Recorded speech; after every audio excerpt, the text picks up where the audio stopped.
Hey guys, welcome back for another episode of Not the Girl Next Door. I'm your host, Meg Reynolds, and this is not the episode I had planned today at all. I had another episode completely edited, ready to go, and I ended up inspiration struck, and I need to talk about this now. I saw the Materialists over the weekend. Sorry, Rocco, you cannot have that toy right now. I saw The Materialists over the weekend, and if you don't know what The Materialists is, it is a movie written and directed by Celine Song. It's produced by and released by A24 Films. It's starring Dakota Johnson, Pedro Pascal, Chris Evans, all-star cast. We love to see it. And the movie has been causing so much turmoil on social media. And so, of course, you know what I had to talk about. You guys know I love to talk about a movie that causes discourse on the internet, especially when that movie's topic is love, women, anything relating to that. So I think it would be kind of shocking if I didn't talk about this. So sorry to my editor for rushing this episode, but thank you very much for getting it to me. So we're going to dive in. I will say now there are spoilers in this episode. The biggest thing I would like to correct about, and I think that The Materialist has shown us, is that we need to do as a society more, what's the word? I want to say not investigating, but like more research, I guess you could say, on the films we are going to watch. Because as somebody who knows Celine Song and as somebody who knows A24, I knew in my mind there was no way The Materialists was going to be a rom-com. If you know anything about A24 films, you would be like, there's no way they're releasing a rom-com. Like, that's just not in their wheelhouse. And to me, the press that they did, yes, I feel like because it was so lighthearted and fun, I could understand why people thought it was a rom-com, but the trailer didn't give me rom-com funny vibes. It still felt pretty serious, at least to me. Maybe it's because, again, I know A24. But I think this just shows that if you are going to take an interest in, again, if you don't give a shit about films, whatever, fine. But if you're somebody that takes an interest in films and you are so riled, if The Materialist has you so riled up, I encourage you to go watch all of the interviews that Celine Song has done and like really dive into the project itself, because I think that gives such an understanding to the piece. And if you're one of the people that's sitting there just being like, it's broke boyfriend propaganda, you missed the entire point of the movie. I think, and people are like, no, I didn't. I just don't want a broke man. And that's fine. That's fine. But I think what The Materialist shows us is, are you looking for love or logic in our relationships? And I think a key piece missing from every criticism that I've seen is talking about the sexual assault storyline. Because to me, the sexual assault storyline is what woke up Lucy. It is the thing that made her realize that the life she thought she wanted is not the one she actually wants. She does not want a loveless life. And I think that is a pretty powerful tool in the film that people are just glossing over, even though it's a pretty major storyline. And I'll touch on how they handled that in a minute, because there are a lot of critiques as well. But as like, I've talked about this before, that the life that I thought I wanted, I no longer want, and I'm so thankful I don't have it. And I think a lot of women feel like that. So it was really jarring to me to see the criticism in the film, because at the end of the day, I truly think Lucy and, oh God, what was Chris Evans' character's name? I fucking forget his name. Oh my God, what was his name? That's how mediocre of a man he was. I forgot his fucking name. What was it? John. Of course it's a J name. Of course he's a J name. Celine Song knew what she was doing with that one. It's always the J names, man. But anyways, where I was going with that was, I think those two characters, I think John and Lucy were meant for each other purely because they both don't know themselves. I would have loved to see an ending where Lucy chose herself. I agree with that critique wholeheartedly. But they, I think, deserved each other in the end because they both didn't know themselves, but they were finally owning up to the fact that they both needed to change. I do feel like the point of this film was to be this divisive. Do I think the characters could have been developed a little bit more? Absolutely. Do I wish we had seen a little bit more about John and Lucy's past to be able to understand it better? Also, yes, absolutely. The movie as a whole did feel a little rushed to me, and it did feel a little too ambiguous. I think that's what they were going for, but it still just needed something for me. However, I still loved it. But why I think that they deserve, like, Lucy's character is a fucking hot mess. I'm sorry to say, like, even, and that is to show, like, you may think somebody has it all together, but on the inside, they don't know themselves. Because why, like, when we're seeing her in this film, we really don't know much about her as a human being other than her parents were divorced, they fought about money a lot, and she's a matchmaker. That's really all we know about Lucy. And like all of the characters in general, I feel like we have such surface level knowledge about them. And I think part of that decision is maybe because we're supposed to see ourselves in these characters. Because I see a lot of myself in Lucy, and I see a lot of my friends in Lucy, in the way of we've almost given up on love and we've commodified love. So we're just like, I'll just settle for a rich guy. We all think we want the rich hot guy, right? Until we realize we don't actually want him because he doesn't love us. And that is the point of the film, is she's choosing between what's the logical choice and what is my heart choosing. Love is not enough. Love is never enough. I am the biggest proponent of that. But that just shows why in this movie, what would you choose? Would you choose love or would you choose wealth?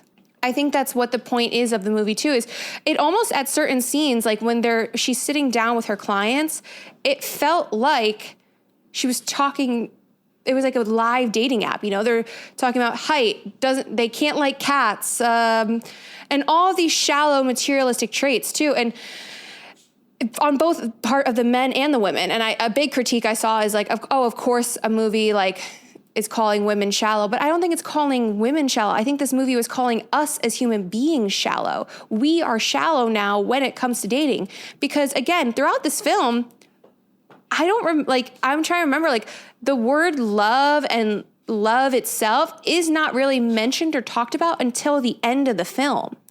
Think about it. When John finally says, I love you, that in my mind is the first time it stuck out to me that they're talking about love. Everything else is so transactional and so business oriented.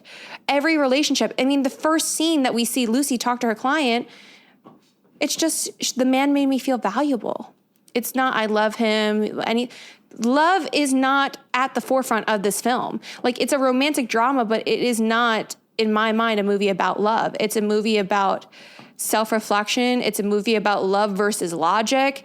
It is a story of finding oneself, to me, and finding what's important to us. I would have loved to see those themes be explored and developed a little bit more, but that is what stuck out to me about this movie in itself. I also think it's interesting how, again, when we're talking, the essay storyline is so integral to that part of the film, the love versus logic thing, because stop licking your paws. Stop it. Because in the movie, she talks about how, he's a great guy, and then lists all these superficial traits about him, right?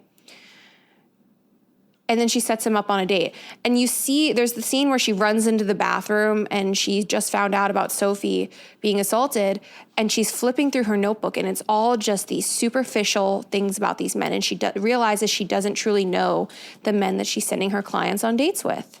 And that's how it is on dating apps too. We don't really know these guys. We're just like, oh, you're hot enough and you look like you're not a shitty human being. Okay, right?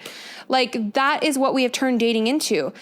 And at its core, we get I've seen people, on both men and women, be like, I won't date somebody if they're not this tall or make this much money or have this type of job or they weigh this much. They don't work.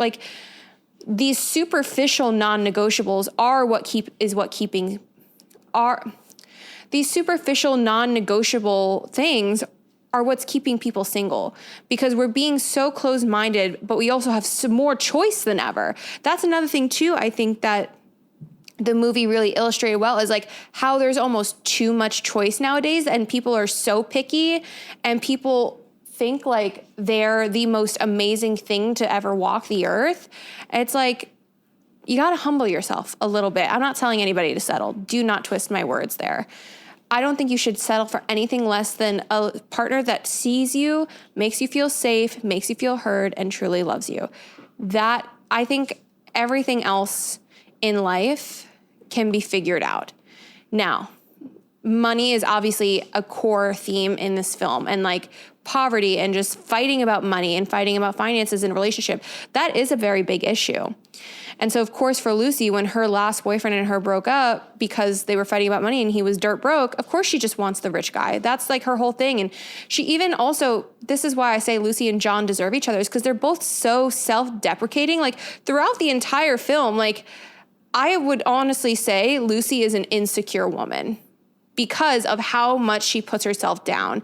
And I think she wears her like this shell of like, I know where I fall in the dating market. I know my dating value, blah, blah, blah, blah. I think she's wearing it as a shield for these insecure feelings that she's having and the lack of knowing herself. Because not for nothing, if you were truly a confident woman and if you were truly knowing yourself, she would have never, I don't think, given Harry a hard time about pursuing her. At least that's the way I interpreted it. And that's why I think her and John deserve, and I think she also had such a respect for John because John had a passion. I talk about this in my dating life a lot, how I want a guy who has a passion, something he loves to do and something that lights him up, right? And I think a lot of women crave that out of a partner, especially like amongst my friends. We talk like we all have our hobbies and things that we're passionate about and things that make us so unique. And we're not finding that in a lot of men. And I think Harry is the perfect example of that. Like on paper, he was perfect, right? But there was nothing to me that stuck out about him other than the fact that he had a lot of money, was going to take this girl to Iceland or Ireland, wherever the fuck it was, and that he used to be a short king. Oh, and also that he's played by Pedro Pascal. Like, there was nothing to me memorable about Harry, like, as a man. And maybe it's because we didn't get to know him, and I think that was also a choice in the film. But the most memorable part about the character shouldn't be the actor who plays him. Because let's be real, if Pedro Pascal was not cast as that character, would we all feel the same way about this film? I don't know. Like, are people just so mad that he wasn't chosen simply because the character was played by Pedro Pascal and people love him? I don't know. And I think that's a question we need to ask ourselves. But because let's be real, how many rom-coms did we root for the guy that the girl chose? And we all know he didn't deserve her. We all know that. So why are we now pissed when she once again chose the guy who didn't deserve her? I was mad that she chose him simply because I would have loved to see her be on her own, and I would have loved to see more actual growth and change in John, not just him saying he's going to grow and change. Because ladies, we all know we can't stay with a man for his potential. We can't date a man for his potential. Something else, another critique I've seen about the film is talking about how the one scene that we did see the flashback of the couple, it was when she's screaming in the middle of the road, I don't want halal on our anniversary. And then, shocker, he proposes to her with food from a halal cart and a flower ring, not a real ring. And again, I didn't love that choice, but I understand the point was to illustrate how Lucy as a character has stopped putting so much stock in the material wealth and value of things, and how she as a character has softened. I think what I would have loved to see in the end is Lucy, yes, still being a matchmaker, but going off on her own and really changing the way she approaches setting her clients up, right? Because I think that would have completed the arc of the assault and like showing how she's learning and growing. Of course, now her quitting this like supposed dream job makes sense. But to me, what it's saying is, okay, I'm going to quit my job and I don't know myself. And now I'm just with this guy who I've already dated before, but he loves me. And that to me is it wasn't a very fulfilling ending, I will say. And I still love the film, and I think it's a fantastic film, and I think the film is doing exactly what Celine Song probably intended for it to do, and that is be divisive. I think this is a film that is meant to make us question, what are my thoughts and feelings about love? What do I want in a relationship? What to me makes a partner high value? I hate that. I hate that. I hate that. I hate that term. You guys know that. However, I think it is so important for, if you watch this film, to consider, like, what would I have done? Can I understand why Lucy left him? Because Harry even said he didn't love her. His whole thing was, but we're such a good match. We're so good together. We make sense. Like, on paper, they made sense. And I think that's why a lot of people stay in their relationships, is because it makes sense. They're a good match, whatever, but it's not love. Making sense is not love. And you can look at love and marriage as a business transaction, like the majority of the film was, or you can look at it for its raw, pure purpose of just two people choosing to spend their lives together. So you could be a cynic or you could be a hopeless romantic when you look at this film. That's kind of like my thought process with all of this. What bothers me too about people calling this broke boy propaganda is, we know we're in an era of people are lonely. People are having a hard time connecting with others, not just romantically, but in friendships. And I think this movie, like, the reaction just illustrates how everyone wants the village, everyone wants love, everyone wants these like romantic fairy tale things that we've been promised growing up, without actually having to be in the trenches and do the hard work to achieve them.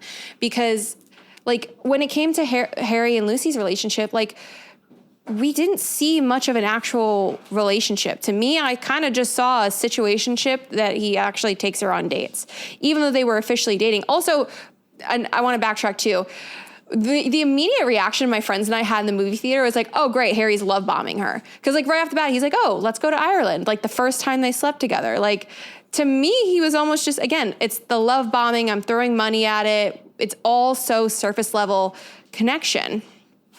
And I think the thing is love is blinding, and we do often see relationships with rose-colored glasses, and it takes us knowing ourselves to be able to take those glasses off. But I think that's what this movie did, is it showed people when to take the glasses off and kind of when to put them back on a little bit. I do think we really needed to see more of John and Lucy's backstory. I think that's what people are craving, but of course, there's only so much you can fit into a film. Something else that I think would have made the film more palatable for people is if the characters' ages were a little different. I think John being 37 kind of made it like a joke of his life. Like, for lack of a better word, John's kind of a loser. I'm so sorry to say, but you're 37 in your New York City apartment. You still don't have your shit together. Like, that to me, everyone is on their own life path, absolutely. But like, it just makes it harder to believe that Dakota Johnson would choose John in that situation. I think if the characters were even in their early 30s, it would have made the storyline so much more palatable to people, because there is, in my mind, still more time for him to grow and mature. And I don't know, I think this movie will really show you what your views on love are and what you think love should be and should represent. And I really think it's an important film for especially women, not just women, but anybody in their 20s who wants to settle down to watch, because of these thought-provoking things. Like, what would you do if your partner was broke but they were still chasing a dream, and you thought they were good at it and you believed in them? Would you stay? What would you do if your partner, the connection was kind of flat and kind of surface level, but they checked all your boxes per se? Because again, we always talk about dating in terms of boxes and checking those boxes. And that's exactly what the movie did and talked about it as. And so, of course, it's hard to believe that she didn't choose Harry. To me, both connections were lackluster. Like, both connections were forgetful. And again, I would have loved to see her walk away on her own, get to know herself a little bit more, and then meet somebody who maybe was a little bit wealthier and also loved her. Like, I don't know. That, to me, would have been my happy ending in the film. I think the problem is, too, when it comes to movies around love in general, I think people, they tend to want that cookie cutter formula, right? They want oh my God, here's this guy. Oh my God, there's a problem. Oh my God, they break up. Oh my God, the issue solved. They get back together, happy ending. And that was a big critique. I've talked about this before, my critique of the early 2000s rom-coms because of the way that they portray love and how inaccurate it is. I think this film is a really accurate portrayal of love and relationships in the sense of how modern dating has created, I don't know, sort of a monster in a way. Because here's the thing, I'm sitting here saying, like, I would have loved to see where she, gets to know herself and goes and finds a guy who's maybe a better match for her. That's just not real life. And unfortunately, that's not how the world works. And I think also it's just a lesson on how, like, from the first scene that when John was introduced, the way she hugged him, you could feel the love in that moment. Like, if I was Harry, I would have felt incredibly awkward because you would have thought that they had just broken up. And I think it just shows how there are some people in our lives who the connection is undeniable. I am not saying that John should have been chosen. I think that they deserved each other for their flaws and maybe they can grow together. And in the end, I felt peace in that final scene. Like, to me, it read as Lucy has let go of a lot of because we saw the ways in which she put pressure on herself and, always, to me, it always felt like Lucy was playing Lucy is a character, yes, but it felt like Lucy, the character, was playing a character in the film. I don't know if that makes sense, but that's how I took it, where I feel like we never really saw her true personality shine through. And I think John was the only person who was able to bring out that soft, quote unquote, side of her. And we saw the ways in which she was able to lean on him and open up to him. And again, did she give Harry a chance? Maybe not. But I think because in her eyes and in her mind, she always had to be perfect to Harry, right? Like, she couldn't cause problems, probably. Like, this is just what I'm imagining. Like, I think that's probably why we never saw her open up, because if we're being so honest with ourselves, guys, had we seen scenes in which she opened up to Harry, do we think he actually would have been able to support her and be there for her and comfort her in the way that she needed? Or do we think she would have gotten that, like, oh, that sucks, I'm so sorry, let's go out to a nice dinner and I'll cheer you up. Like, just throwing money at a problem. Because I feel like that personally is what would have happened. And I was honestly kind of disappointed we didn't get a scene like that because I was expecting it. But I think the implication was really there.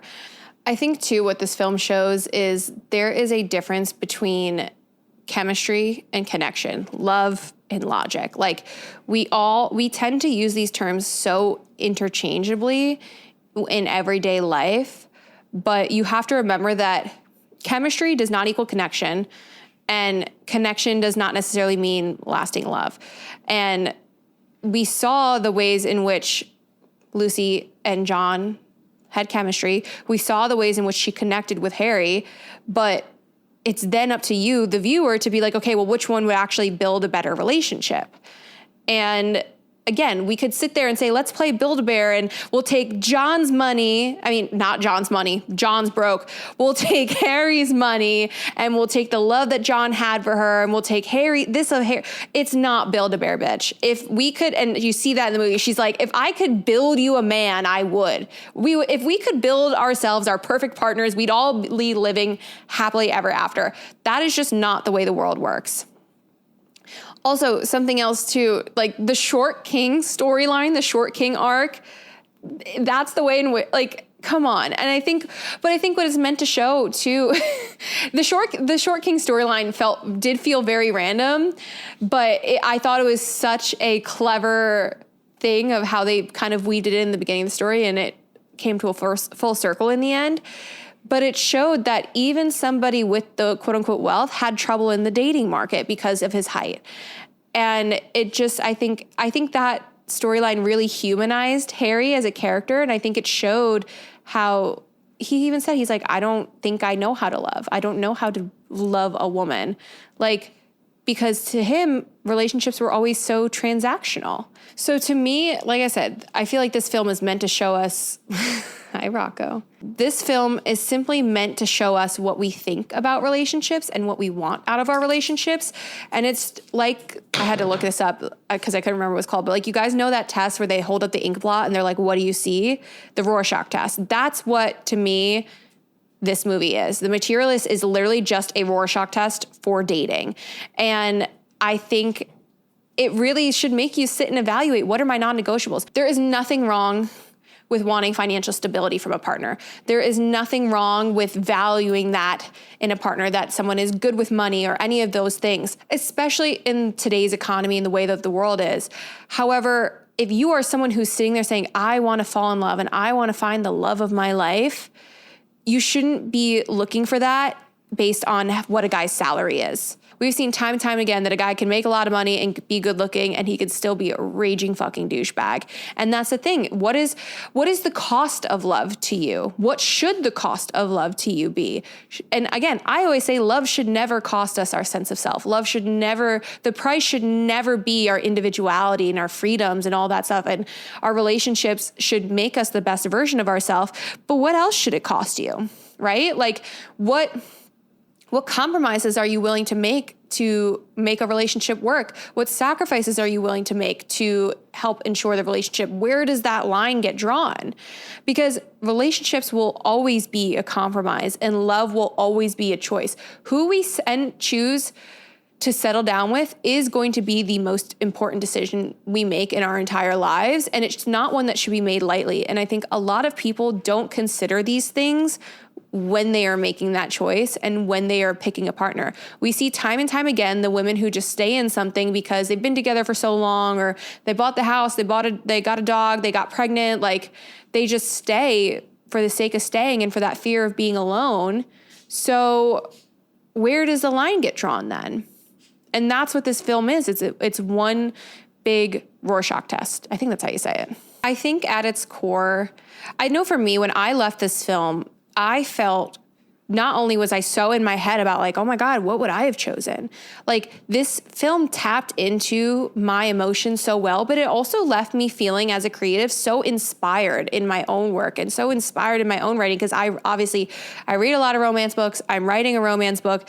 It just left me feeling like all these questions and like things. And I also felt seen and validated in how hard the dating market is. And something else I think the film really did a good, like kind of, it didn't dive too much into this, but I would have loved to see it dive into more, is like, obviously Dakota Johnson's character, Lucy, talks about how her parents divorced for money and blah, blah, blah. And like the big thing is like, they fought like their parents fought. And we as human beings, like a lot of the times, like if you're somebody that doesn't have a lot of dating experience, like your view of relationships is modeled by what your parents did and went through. So if your parents always fought about money, you may end up with a partner where you always fight about money, because patterns also repeat themselves and you have to do the work to break those patterns.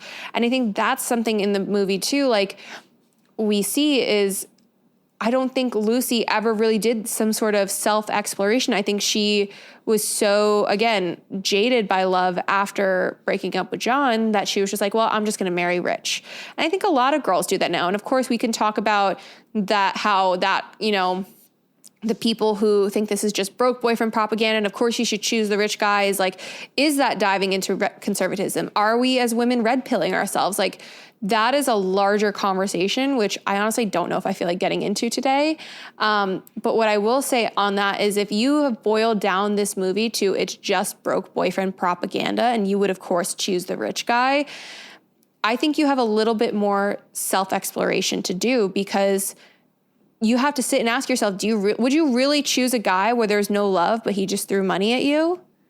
Is that really what you would want for your life? I know I wouldn't want that for my life, but I don't know, to each their own. And I am somebody who has been incredibly jaded by love. I mean, we know this. My parents, I was sold a fairy tale.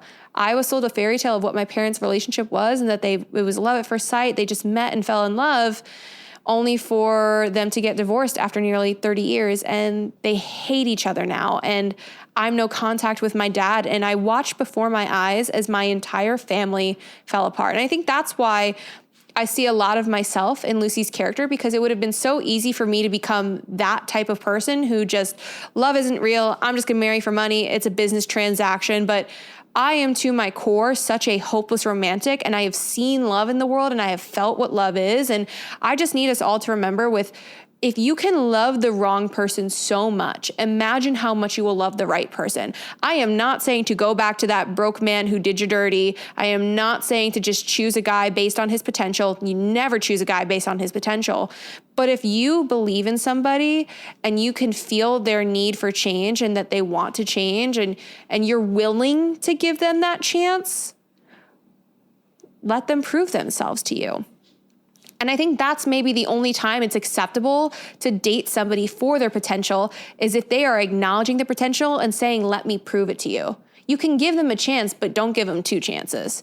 And again, I think also with this film, what it shows us too is how when it comes to dating now, we don't really leave room for nuance anymore. Like, there are so many of my friends' relationships that if they listen to the typical dating advice, they wouldn't be with their partner right now, right? There are so many times that had I listened to, or if I did listen to something, it would have backfired in my face. And because I didn't listen, it worked out. We as a society have left no room for nuance in dating anymore. And we think of dating as these black and white ideals, black and white thinking. And you can't put love in a black and white box. That is not what love is. Love should be, ever flowing, and it should be ever changing. Again, I think real and lasting love are the ones where you are allowed to grow and find yourself and change. And I think that's kind of what the Materialists show, is that even though John and Lucy were apart for so long, they still had that connection and they still loved each other. And I think we did see a little bit of change in John, in the acknowledgement of I need to get my shit together. Is that enough? In my opinion, no, but hey, it was enough for the character and it got the point of the film across. I think too, another question that this film left me with, because again, in my mind, I think we've seen this in dating a lot, and this is a question we have to ask ourselves too, is did I actually like them? Did I actually love them? Or did I just like the idea of them and what, stability or they seemingly brought to my life, right? Because I think that happens a lot too in relationships, and specifically with John. Again, John's broke, his life is unstable, he's a struggling actor, so it's easy to ask ourselves, does he actually love Lucy? Because when she asks him, why do you love me? He can't give her a clear-cut answer until, the end or whatever. But we have to ask ourselves, does he actually love Lucy, or does he love the idea that he has of Lucy? Does he love what she represents in his life? And I think this is something we should all ask ourselves about our relationships, and especially in dating, and especially in those early stages, is well, why do I like this person? What do I like about this person? How do they make me feel? And that, if we would look at John, and if Lucy did this with John and Harry, I would argue that the answers would be vastly different, because again, we didn't see much true emotion between Harry and Lucy. We just saw chemistry. We just saw that sexual tension, and we all just saw Daddy Pedro Pascal, and we're if I was Lucy, I would have stayed, and I would have gone to Iceland, and I would have gotten engaged, and I would have let him propose to me in that damn bed. Screw if he was a short king. I think this is what's making this film so hard too, is because if Harry's character was played by somebody other than Pedro Pascal, would people be still having this volatile reaction to the movie? And I don't know. It's crazy the ways in which the actors can obviously make or break a film. I think that this cast did give the film a lot of attention and a lot of notoriety, because it's a fantastic cast. But you also have to kind of question, how much did this casting influence the negativity surrounding the film and influence this broke boy propaganda rhetoric? That's kind of my thoughts on it. I don't think any of us can afford to be with somebody just based on their potential. I don't think we should be with somebody just based on their potential. But I also don't think we should just be with somebody simply because of what they can offer us. Because I think in a way, Lucy was with Harry for the potential within her, for her potential life and future. But that would have never been rooted in reality because I don't think that would have been authentic to Lucy. I think this entire film showed a woman who doesn't know herself, who's been jaded by love, and who just she herself just wants to be valued. And we even see her say that about Harry, just like the woman in the beginning. This actually just occurred to me, like just like the bride in the beginning, who's Harry's who's now Harry's sister-in-law. We see her say, like, he makes me feel valued, right? We see Lucy say that to Harry. She doesn't say, you make me feel loved. She doesn't say, you make me feel seen. She says, you make me feel valued, as if she herself is a commodity and is a prize. And again, we can dive into this whole idea of women are the prize, men aren't the prize, women are like, I don't want to dive into that argument because I think, again, that reinforces this idea, these like weird conservative red pill ideas. And that's not the point that I'm trying to make here. But the point I'm trying to make it is like, we need to find the value in ourselves. We ourselves should feel value on our own with our lives. And we shouldn't need a man to make us feel valued. If you look at your partner and the nicest thing you can say about him is, he makes me feel valued. I don't think that's enough. I absolutely want to feel valued by my partner. And I think it's great to feel valued by my partner. But feeling valued does not equal love. I don't know. This movie just makes me think so much about the way we look at relationships. And I think Celine Song did a beautiful job with it. I actually haven't seen Past Lives. I need to go watch it because I've heard great things about it. And a lot of people have said like, it will make sense why The Materialists is the way it is based on that movie. So if you haven't seen Past Lives, maybe go watch it and maybe it'll make you think of The Materialists differently. But I think Celine Song at heart is a hopeless romantic. And I love the way she talks about how her and her husband were starving artists together and they rose up. And, you know, we see in dating, like men and women tend to date on the same level. And we see that in the movie, like the dating market, they're equally matched in their value, blah, blah, blah. But you can't put a dollar amount on someone's worth. You can't put a dollar amount on someone's, value as a partner. Like, I think if we as a society tie our worth again to the value, I think if we as a society continue to tie our value in life and relationships to how much money we make, we are going down a dark path really quickly. And I think it just, again, then that can get into the conversation of how capitalism ruins everything, including love. And it really does. But that is a whole other episode I can do. With all that being said, I would love to hear a couple things from you guys. Who would you have chosen? Lucy or Harry? Do you really think this film is broke boyfriend propaganda? What did this movie make you think about relationships and life in general and about the current state of dating? And also just, did you even like it? Because I really liked it. I really liked this movie. But that is all for this impromptu episode of Not the Girl Next Door podcast. Make sure you leave a 5-star review wherever you're listening. And please, please, please, I would love to hear you guys' thoughts on this film. I love having conversations about it. I think this is just a film that is going to be, I can see this film being used to teach back at Syracuse. I remember like all the film classes I took, like, I think this is one that's going to show the importance of having a divisive plot and all that stuff. But all that to say, like I said, leave us a 5-star review. Make sure you give us a follow on Instagram at Not the Girl Next Door podcast and on TikTok, on YouTube, all of the things. And I will see you guys next week for another episode, which will be the episode I originally had planned. Bye for now.